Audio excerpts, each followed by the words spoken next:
Bismillahirrahmanirrahim. Alhamdulillah, pada akhirnya saya bertemu Habib yang sejati.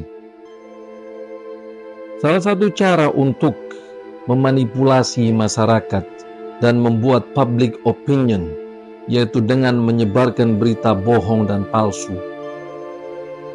Dengan deras dan cepatnya informasi yang beredar, bukan berarti kita menerima dan percaya begitu saja.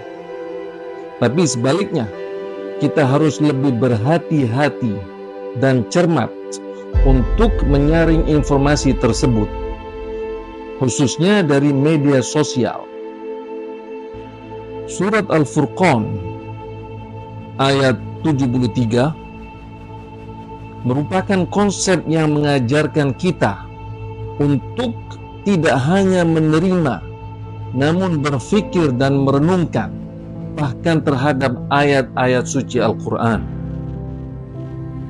وَالَّذِينَ إِذَا ذُكِّرُوا بِآيَاتِ رَبِّهِمْ لَمْ يَخِرُّوا عَلَيْهَا صُمًّا وَعُمْيَانًا, yang artinya, dan mereka jika diingatkan dengan ayat-ayat Tuhannya, mereka tidak bersikap seperti orang tuli dan buta. Dengan kata lain, ini adalah rumus atau formula berpikir pandai dan kritis, menyaring semua ilmu dan berita yang kita baca dan dengar. Ada juga cara yang disebut personality assassination, baik di bidang agama, politik, dan hubungan sosial. Jika dalil atau argumentasi suatu pihak lemah, biasanya mereka menyudutkan dan mendiskreditkan pemikiran pihak yang benar dengan black campaign terhadap pribadi seseorang, bukan pemikiran dan idenya. Contohnya, media barat yang selalu menyodorkan ke publik bahwa Islam adalah agama kekerasan, tidak toleran, dan tidak kompatibel dengan budaya masyarakat modern.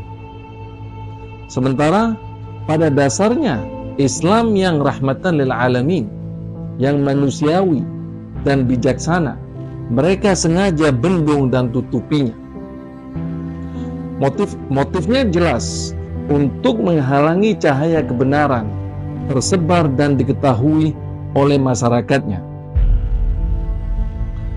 Di sini ada sebuah cerita dalam sejarah Islam tentang usaha penguasa zalim yang melakukan personality assassination terhadap Habib yang sejati, yang manusiawi, yang patut kita jadikan sebagai contoh dan teladan bagi kita semua.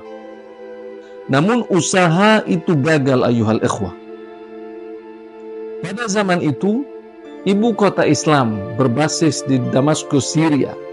Penguasa menutupi kemuliaan dan fadail keluarga suci Nabi Muhammad SAW, yang sampai menjadikan masyarakat umum saat itu tidak mengenal sama sekali keluarga Nabi, yang merupakan cahaya dan panutan bagi kaum muslimin.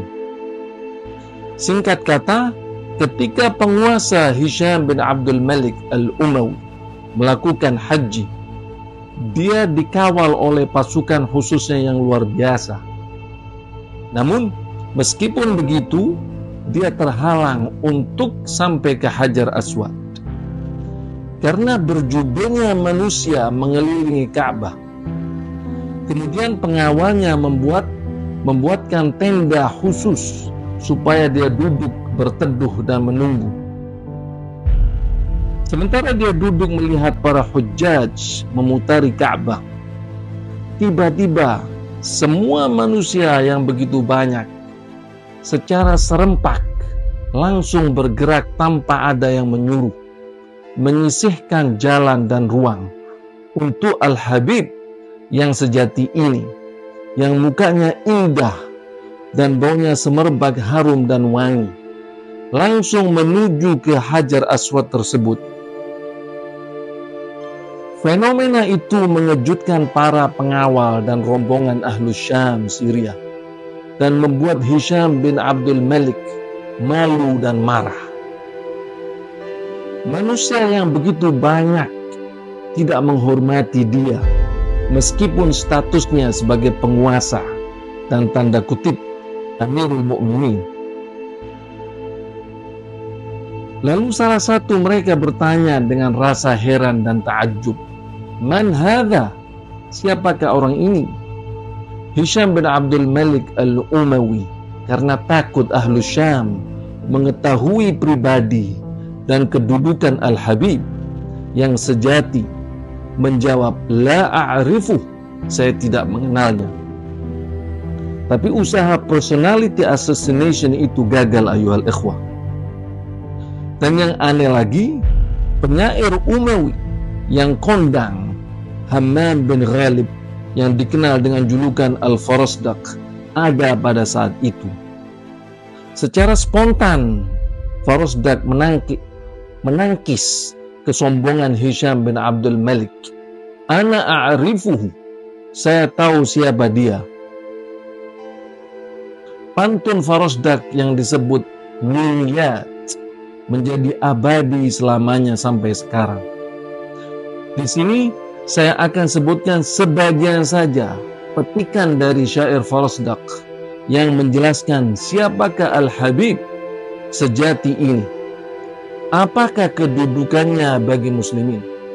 Apakah karakter dan sifat-sifatnya yang dia miliki? Hadza alladhi ta'riful batha'u wat'atahu wal baitu ya'rifuhu wal hillu wal haramu. Dia adalah sosok manusia yang Makkah, Masjidil Haram, semua lembah dan gurun mengenalnya. Hadza ibnu khairi ibadillahi kullihim, hadza taqiyun naqiyut tahirul alamu. Dia adalah anak manusia terbaik dari semua hamba Allah. Dia manusia ahli taqwa, suci, bersih dan pandai. Hadza ibnu Fatimatin in kunta jahilahu bijaddihi anbiya Allahi qad khutimu. Dia adalah anak Fatimah Zahra jika engkau tidak mengenalnya, dan kakeknya adalah penutup para nabi. Walaysa qawluka man hadha bidha'irihi al-urbu ta'rifu man ankarta wal ajamu. Perkataanmu, "Aku tidak tahu dia," sungguh tidak merugikannya, karena bangsa Arab dan bangsa Ajam semua mengenalnya. Kilta yadayhi ghiyathun amma naf'uhuma yustawkafani wa la ya'ruhuma adamu. Kedua tangannya yang selalu membantu orang dan tidak pernah kosong untuk memberi. Sahlul khaliqati la tukhsha bawadiruhu yazinuhu ithnan husnul khulqi wasyiyam. Enak dan mudah berhubungan dengannya. Pribadinya dihiasi oleh budi pekerti dan kelembutan akhlak. Kalau boleh dikatakan, orangnya adem. Hammalu afqalu qawmin idza iftudihu hulwu syama'ili tahlu indahu na'amu. Ma qala la aqattu illa fi tashahudihi laula tashahudu kanat la'ahu na'amu. Selalu memikirkan beban dan urusan umatnya, tapi dia menghadapi itu semua dengan baik hati dan selalu mengatakan iya jika dimintai pertolongan. Dan seandainya bukan karena kata syahadat, beliau pasti akan mengatakan iya dan tidak akan pernah mengatakan tidak jika dimintai pertolongan. Amal bariyata bil ihsani fanqasha'at anhal ghayahib wal imlaq wal adam. Idza ra'adhu Quraisyun qala qailuha ila makarimi hadha yantahil karamu.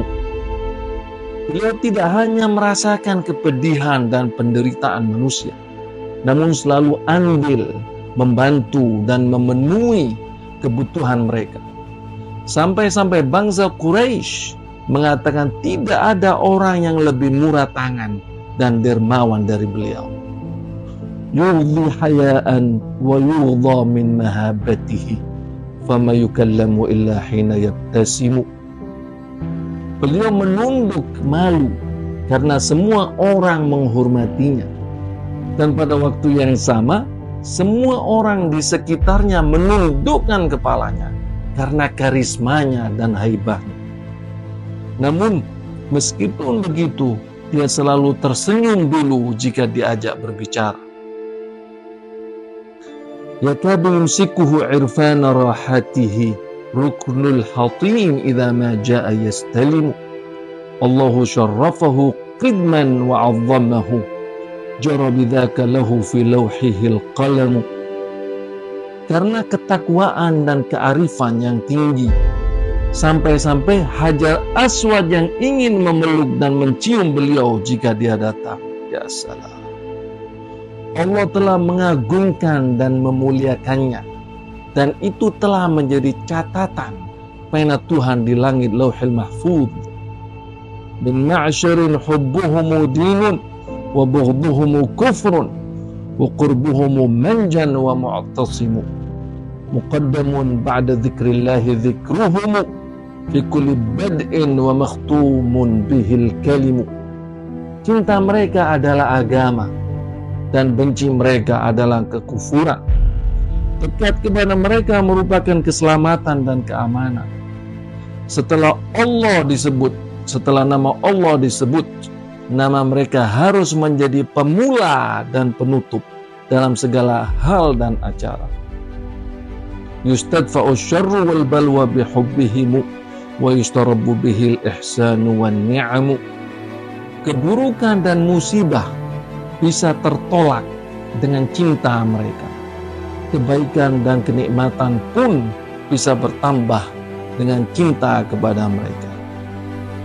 Habib yang sejati ini, ayuhal ikhwah, adalah Ali bin Husain yang dijuluki oleh penduduk Madinah saat itu Zainul Abidin, ya salam, yang artinya hiasannya orang-orang ahli ibadah.